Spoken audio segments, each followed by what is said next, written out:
One of the other cause is the media.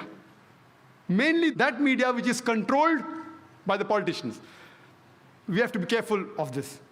And this media, they can convert black to white, day to night, hero into a villain, villain into hero. And we see that very often. If you see my tapes, I've given various such examples.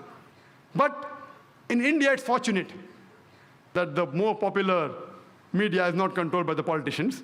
And we find that this media really gave the true picture, whether it be the Gujarat riots, the Bombay riots in '93, or even today, the innocent Muslims are being harassed. The media, whether it be the newspaper, the news channels, they have really given a true picture of what's happening. Not 100%. Sometimes they get involved in news which is sensational. So when they get the news without checking up, they give it. It's sensational, they give it. But as a whole, we have to agree, the media has been honest.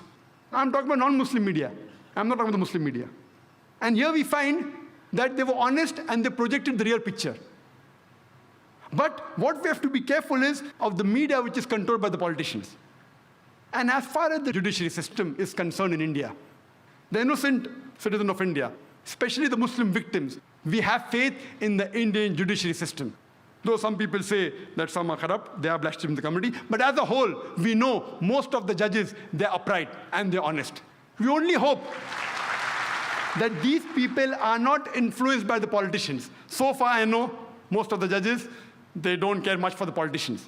If once the politicians get hold of the judiciary system, then God save this country. Yet, we have faith in the judiciary system.